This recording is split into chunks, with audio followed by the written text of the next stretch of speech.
All right, let me take a quick breather here, and we're going to go into the first part of this presentation, which is fellowship establishment. So fellowship establishment is really the core, the core thrust of this entire initiative. I've been saying more and more often, reverse market mechanics, time banking, all of this stuff, it doesn't mean anything if there's no fellowship, if there's no relationship. So this year, 2021, I'm finding myself pulling back from all the mental strategy of economic development and coming back to the basics, which is fellowship. So I would probably say everything I've talked about in the last hour, hour and a half now really means nothing. This is really where, you know, the core, the core training is. So this is what I've learned so far about fellowships. And I'm hoping to revise this as we go, but this is what is true for me so far. And I invite you into fellowship to talk about this to see if this feels true, if this feels not quite true for you, but it sparks that conversation about fellowship. So a consistent fellowship will often include 3 to 5 members. So I'm in fellowships now with 3 members. It makes a great therapy session. And we're starting to move forward in those fellowships in doing something more tangible. But with 3 members, we have great deep conversations. 4 members can usually feel more solid. You are meeting goals consistently when there's 4.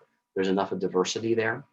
When you get to 5, one person sometimes feels a little bit left out, like they don't feel like their contribution has as much value. And when that happens, I personally think that's not a bad thing, and they feel inspired to start their own fellowship around some of those emotional, stuff that's happening. I mean, our core fellowship is starting to entertain the idea of going from 4 to 5, and I'm looking at revisiting this belief that 4 is the number that helps keep things moving in my experience. So I think it's a neat topic of conversation, and it's a good goal to shoot for. 3 to 5 seems to be the consistency there. You get above 5, I find that there's consistency problems, that people don't feel as inspired to come because they don't feel like they're contributing as much. Success is driven with this initiative. Success is driven by both participating and then initiating fellowship. So, you go to a fellowship to learn, to learn from others. You participate, and you initiate a fellowship to share your knowledge. And and that's really kind of like a gray area too, because both opportunities should be an opportunity for both sharing, sharing and learning. So we'll go into the dynamics of that a little bit, but ideally to create the 2 by 2 effect, it's important that you're regularly participating in a fellowship, and that you initiate a fellowship with new people, and that's what really jumpstarts the 2 by 2 effect.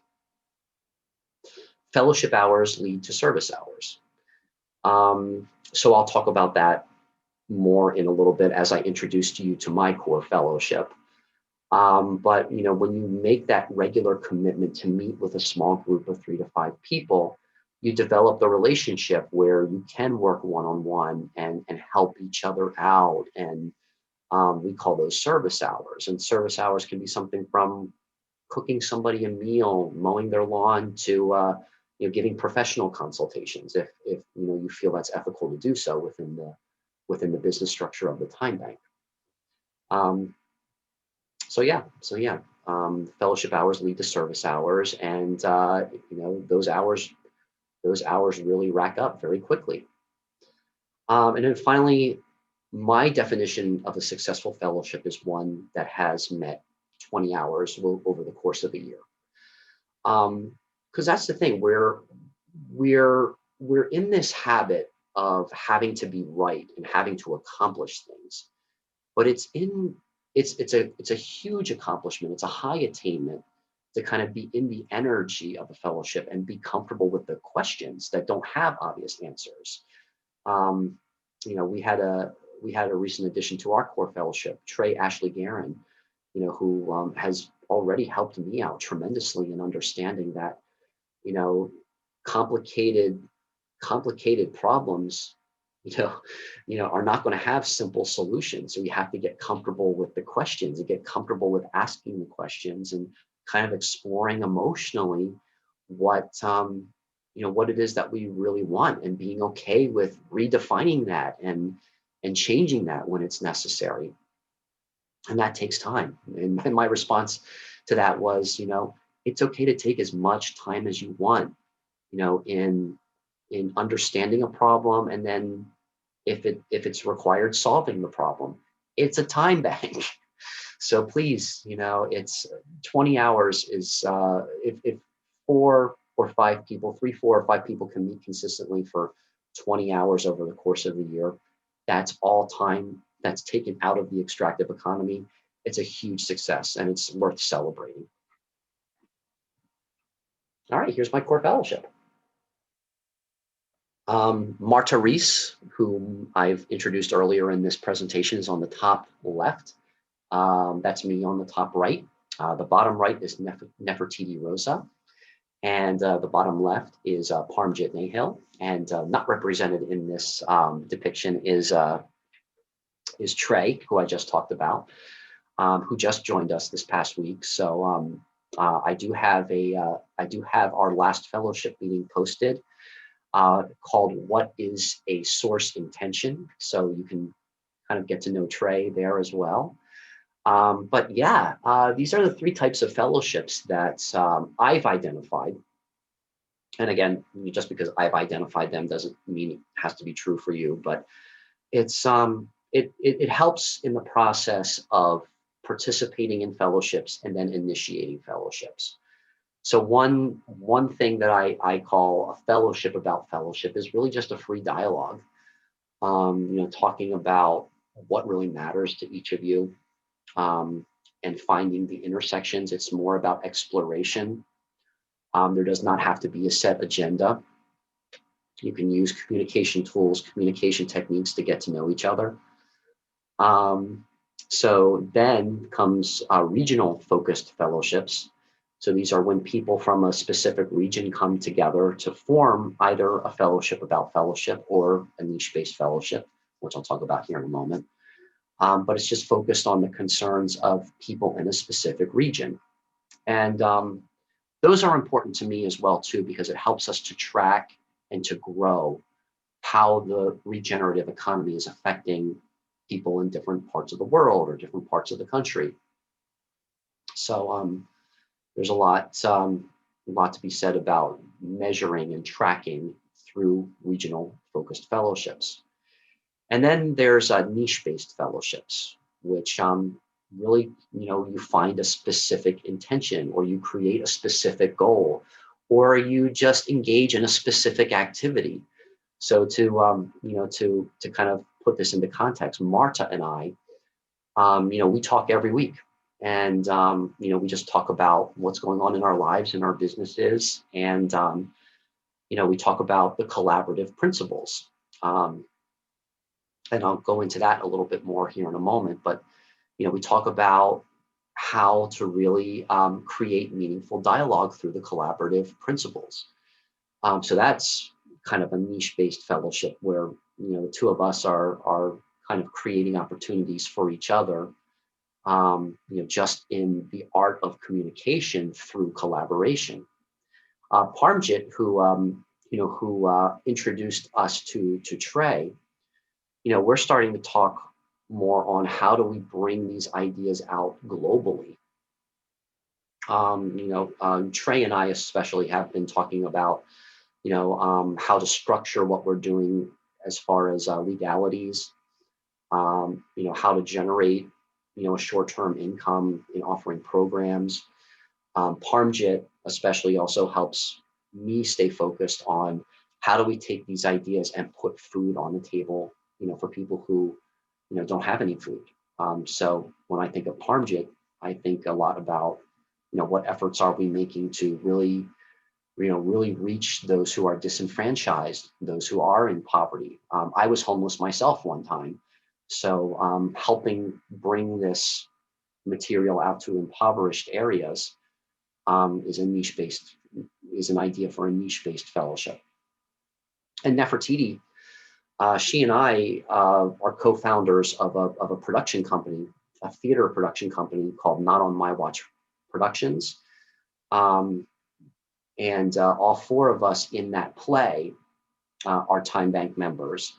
And all the time that we spend rewriting the play, rehearsing the play, marketing the play, performing the play, as long as we're not getting paid by an outside entity, these are all service and fellowship hours that we log in the Time Bank. So that's a niche-based fellowship. We, creating this play about suicide and bullying and helping deepening the conversation about that. So that's that. Those are all examples of niche-based fellowships. So if you're on Meetup, we have a Meetup group. And I really would like to encourage having more social media interactions through Meetup as opposed to Facebook, because we can start to coordinate. New fellowships, and we can set the date. I can put a Zoom link to it. So if you're interested in exploring potential Meetup, exploring potential fellowship ideas, join our Meetup group, meetup.com/karmic margin call. And, we can interact through social media there and start to set up a Zoom meeting. It's a virtual services time bank. So, we're not limited by locales. I have friends, in the UK, in Canada, in Africa, in the Netherlands. So right now, a fellowship, especially in this time of COVID, fellowships are not limited to locale, so to localities. So yeah, meetup.com/karmicmargincall.com. I'm sorry, /karmicmargincall. All right. So a little bit about fellowships. Again, key to success: to initiate that 2x2 effect, create the regenerative economy, participate, and then initiate. So if you're spending an hour or two, every 2 weeks or every month participating, and you're also spending an hour or two twice a month initiating, that's 8 hours a month right there. So you'll make up your 20 hours in less than 3 months.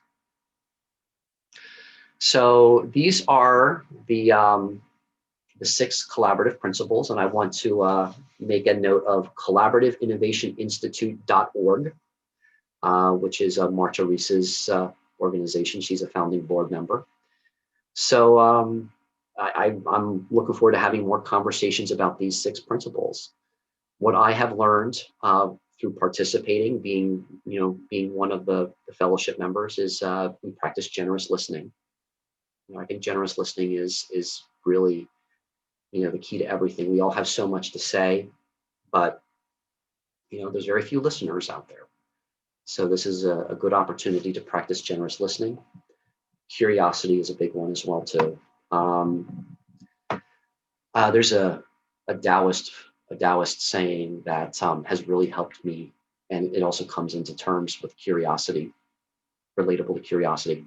When we approach other people as a question and not as a conflict, not as a problem, it really opens up the door to curiosity.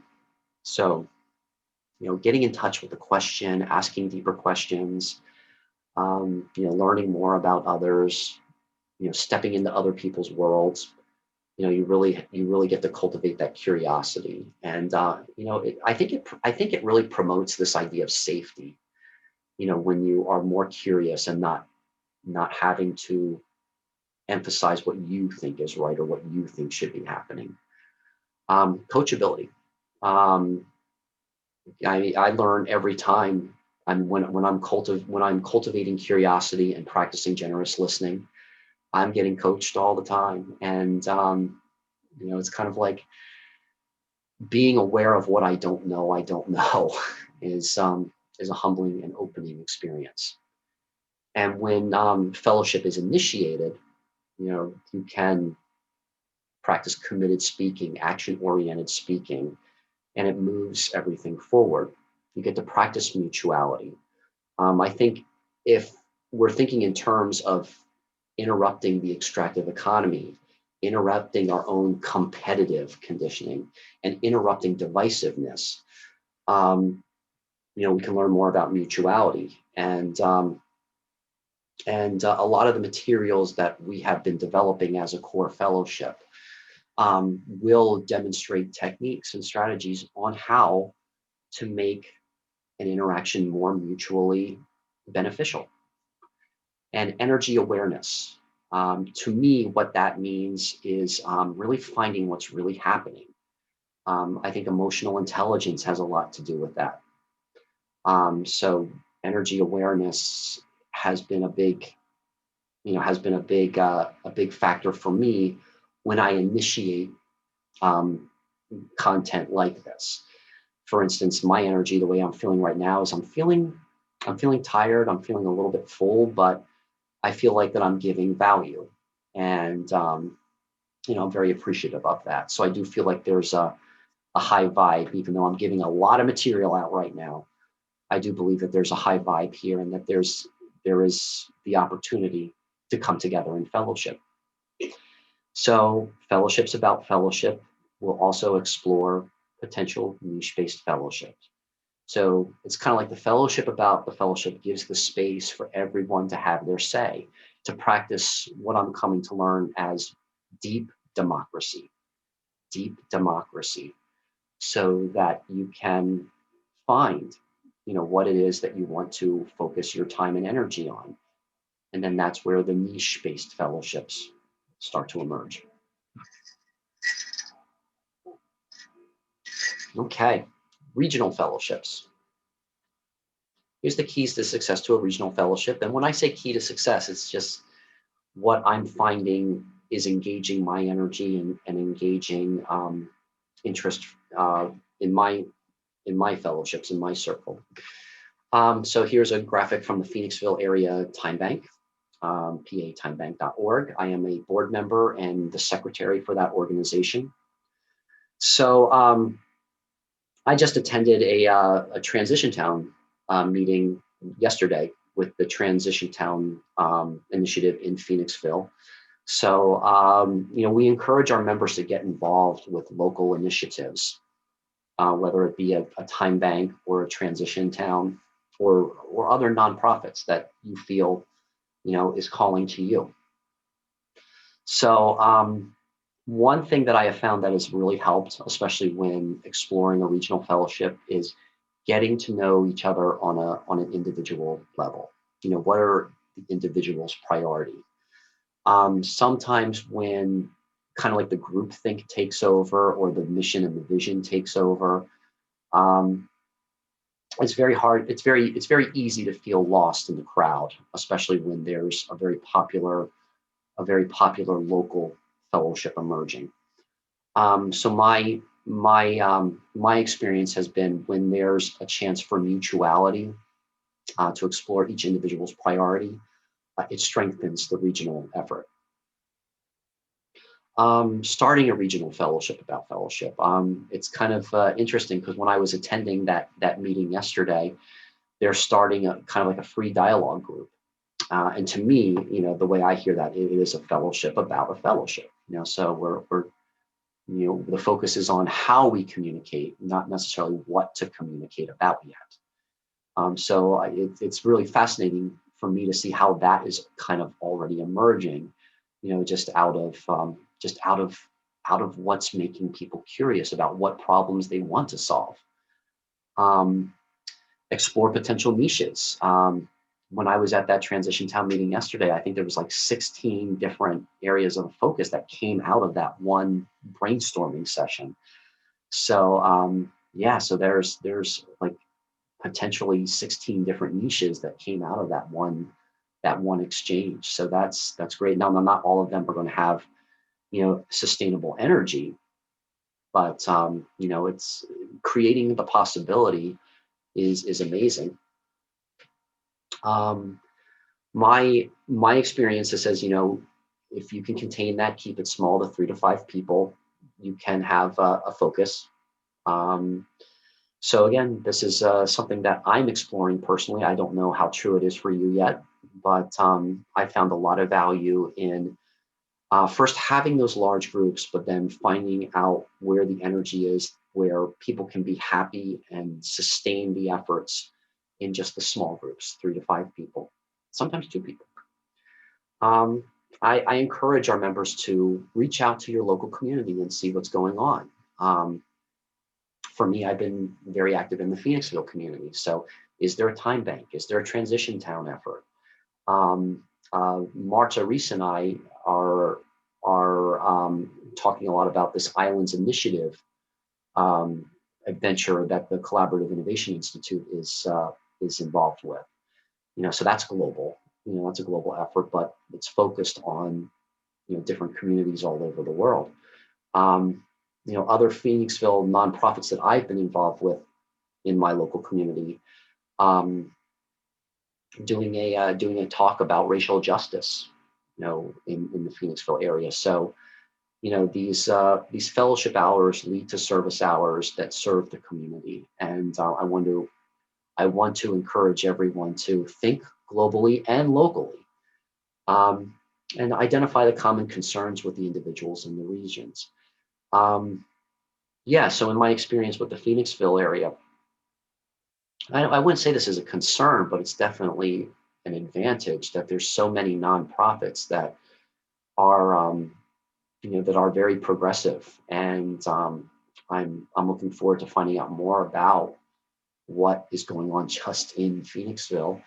One thing that came up for me as well too is that our time bank recently did kind of a survey of all the nonprofits in Phoenixville, where they identified other organizations as either competition or potential collaborators. And that's a conversation I'm interested in learning more about, because I'm still trying to understand why it's necessary to even have competitive relationships, or why it's even necessary to compete with other people and other organizations when there is a method now where everybody benefits by collaborating. So that's my common concern with my community. Okay, finally, niche fellowships. A couple keys to success to that I found through my experiences. When you identify the topic, create a SMART goal. And by SMART, SMART, specific, measurable, attainable, relevant, and time-based. So the SMART goal for this initiative is the business plan. How to create $1 trillion in revenue in 5 years or less. So that SMART goal, for changing our extractive economy into a regenerative economy, um, is all illustrated in that business plan. So it is specific. $1 trillion, it's way out there right now, but it is specific. It's measurable. It is attainable. I know that kind of sounds crazy upon first hearing it, but the business plan breaks it down into the simple steps and puts responsibility on everyone, every single individual, to double the efforts. And it's not hard. It is attainable. It's very relevant when you look at the cultural divisiveness and the emotional struggles everyone is going through. Changing the nature of the economy is very relevant, and it's a time bank, so it's all time based. um, and then creating mutuality through 3 questions. All right, so I go back to these questions every 2 weeks when I make this recording, and I think about the business plan. I think about the niche focus of changing the economy. So what do I have to share about this topic which might not be understood? Right now, what comes up for me is that what is not understood is that everybody truly does have value. And everybody does have the ability to double this effort through the 2x2 trend. So as I reflect on what happened this past week with Wall Street and with the GameStop incident that happened, what's not understood is that there are massive, massive amounts of financial resources that are available to every single one of us if we just change the nature of our relationships. I mean, I think the subtleties of a hierarchy of psychological slavery, and I know I've been criticized for calling it psychological slavery. I think once the mechanics or the subtleties of understanding how a hierarchy really does control every aspect of our lives, we can just change the relationships in very simple ways. And you make a $277 trillion global debt into a surplus that is shared equally amongst every person in this world. You're looking at real shifts, and it can be very easy. We're making it hard because we're functioning at an emotionally immature level, and I say that not because I say that not to demean anybody. I say that because intellectually we're brilliant. Intellectually, it makes it very difficult, to come into contact with our emotions the more brilliant we are. But we're still relating to each other at 5 and 10-year-old emotional levels. And until we have those honest, deep dive, authentic conversations, that trillions of dollars is going to remain elusive. How do I envision each member supporting this SMART goal? So the SMART goal is generating $1 trillion in revenue in 5 years. So right now we have, I think, 13 or 14 members in our time bank. But I'm going to focus a little bit on my conversations with Trey in this past week. Right now, I envision her specifically supporting this SMART goal by just engaging. I mean, she has a wealth of knowledge, a wealth of experience in all of this, and she's. I think we're all mutually supporting our growth in understanding what resources really are available and honoring the time it takes to be able to nurture the relationships to have access to those resources that are available. So yeah, very smart woman, and our entire core fellowship are made up of very good character, very good people. What is the next step? What can I do in 24 hours or less to create forward movement? My next step is always to produce, this content and making it public. Always asking, for the conversation, who is interested in deepening the conversation. So, I mean, really the next step for me is to just continue to show up. And I would like to ask if you're interested in showing up with me. So that's what I'm doing right now. In 24 hours is I'm going to make this public and ask you, the viewer, if you're interested in showing up with me. All right, quick break. I think it's after 7 o'clock now, so I've been at this for about an hour and 40 minutes. I expect to be at this for 2 hours now. I'm just going to take a little bit of a longer break here. So when I go to edit this, I do see a little break in audio, and I know where to break it up and edit it so that I know where to mark it. All right, this is the final part of this presentation. I'll stop the share for a moment so I can be more present here. It's not all about the slideshow. So this is the final part of the presentation that I do every 2 weeks. This is really more technical and specific information. For any of you who are interested in starting to do the deep dive into the time bank brokerage content. This might be of interest to you. Again, if there's any questions, feel free to write them down, send them to me. I'm going to demonstrate how to log hours in the time bank. That's the first part of this presentation. And I'm just going to talk about the psychology around the 2x2 trend and reverse market mechanics. It's just introductory. It is in some respects very high content. So, this is for those of you who have probably been in contact with my information a few times now and starting to grasp or grok, the deeper implications of reverse market mechanics. So I will go back to my screen, share again.